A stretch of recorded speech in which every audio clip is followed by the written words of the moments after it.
How's it going, guys? Welcome back to the channel, Pete's Carport. We're going to dive back into the 63 Austin Healey Sprite and work on the front brakes today. So good thing about this car is it's been converted over to the front disc brakes, but since I bought this car, it has had a very soft brake pedal, almost non-existing when I first got it. I've changed out pretty much everything but the soft lines up front, and I did a lot of research and found that those can be a big problem.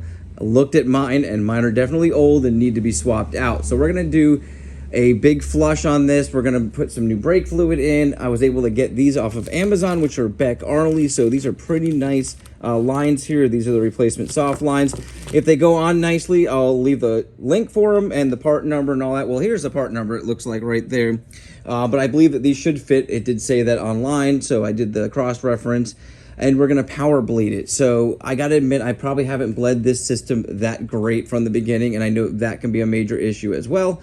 I did do the rear drum brakes recently, but that didn't really change it a lot, and I didn't think it was going to, since that's not a big part of your braking. A lot of it is mainly up front. So let's see if we can get these front brakes working really well, get the system flushed out, and I think it's going to work. Let's get going. Should be a very simple job. Just stopped raining, so we can dive right into it, and I'll kind of walk you guys through any issues I have, if these brake lines work, and any recommendations I have.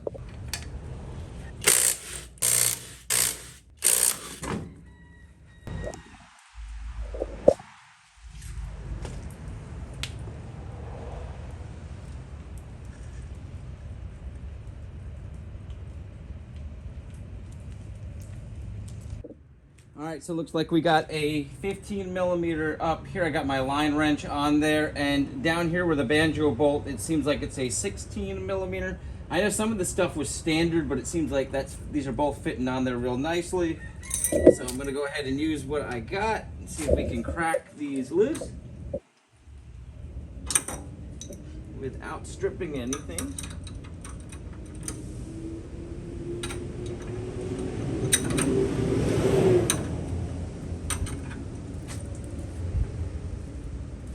Go.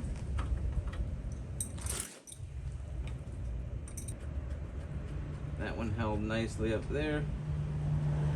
Now I'm going to lose fluid, so I'm going to keep this on here. See if we can get that bottom part cracked loose as well.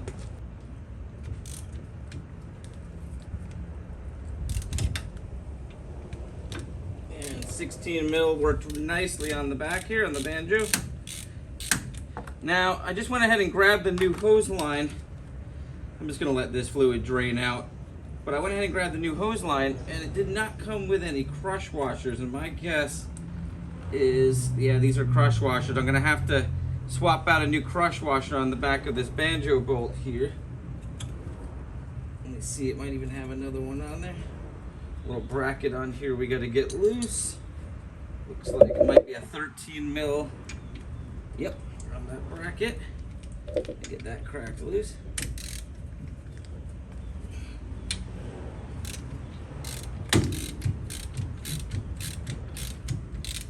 So you're gonna crack the 13 mil on the brake line bracket here loose. That way you can pull your line out.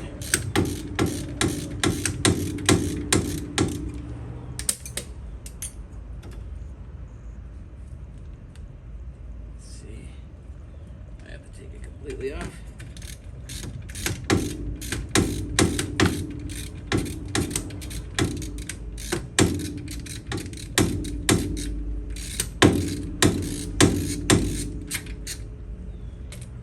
And it's a nut. Let's see. Oh, there's two of them on there. There's one on the top, one on the bottom.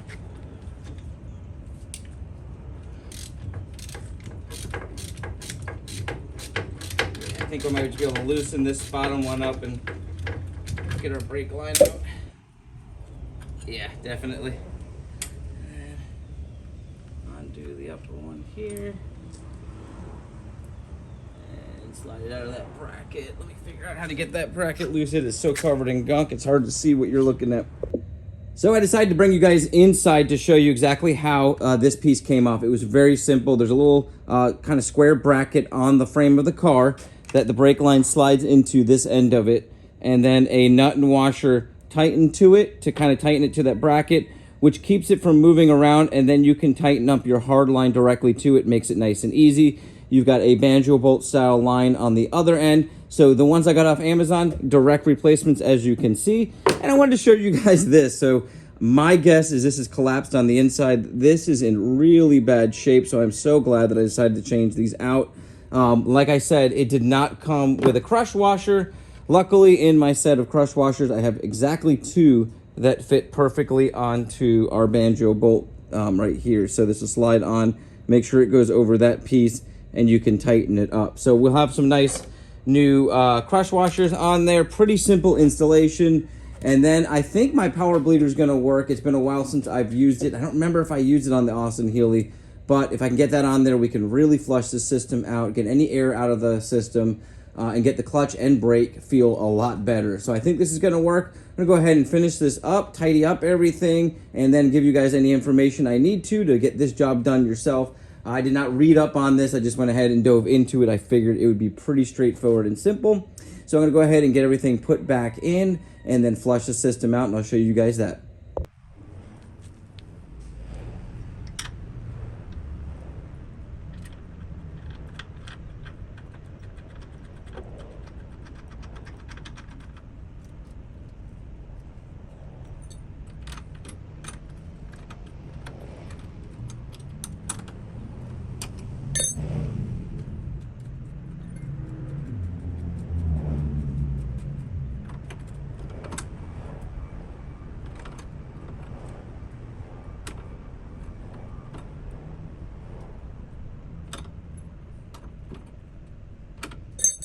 All right, guys, so I just realized there is a crush washer on both sides, and fortunately enough, I had more crush washers that were a little bit smaller that will fit on this other side perfectly. And I noticed in the bin there was a little crush washer, so I went back and watched what I recorded, and I realized that crush washer fell out while I was taking off the bracket. So that was on the inside part. So we're gonna go ahead and put the crush washer on the main side, and then crush washer on the inside piece too.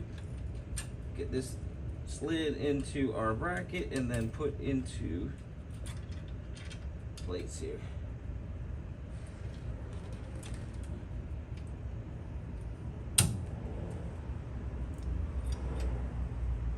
I might need to loosen this up a little more to get it in here.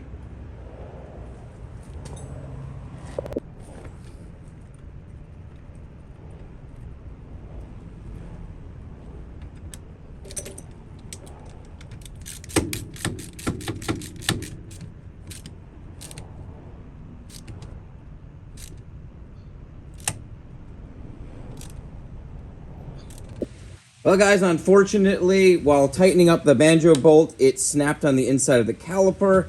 I barely got it tightened, and I felt like something was wrong. Gave it one little more tighten, and it just kind of spun. Now, good news is I have a whole bunch of spare parts I picked up years ago, and in those spare parts was another caliper with a good banjo bolt, so we can finish this off.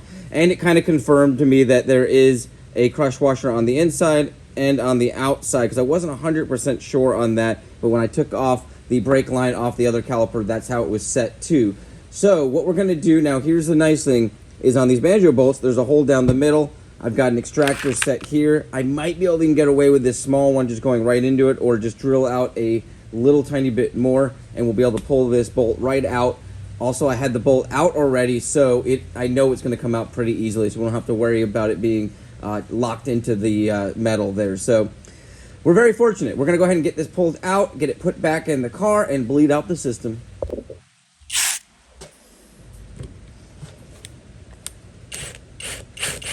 Wow, that was real easy. So not a big deal at all. Let's get this back on the car. Well, guys, unfortunately, the motive power bleeder doesn't even come close to fitting. I don't know what I was thinking about. It must have been my Porsche 944 that I did a few years ago and bled it out with that. But let's move on. I have another solution to make this a little bit easier. A very busted up Mighty Vac that I've done a review on, and I really like this thing. It's just been thrown around in my toolbox, and it looks like it's seen a lot better days, but still works. I've already went ahead and bled the other side. I'm gonna bleed this side, and then we're gonna go to the rear, because I really just wanted to get fluid throughout the system because it did drain completely out. And then we'll come back around to the front, so we'll kind of go furthest away, and then here, and then back over here, and then here. But for right now, I just want to get fluid into the front of these lines since these drain completely out. So I'm going to fill up the reservoir once again because I did pull quite a bit of fluid out from that side. When you want to make sure it stays full while doing this. So let's go ahead and hook the Mighty back up. I'll show you guys how this works. You just pump it, get some pressure, open up your bleeder valve, and it sucks the fluid down into that little tiny tank there. So let's get going. Pretty simple thing. Should bleed out this system. Hopefully give us really good brakes.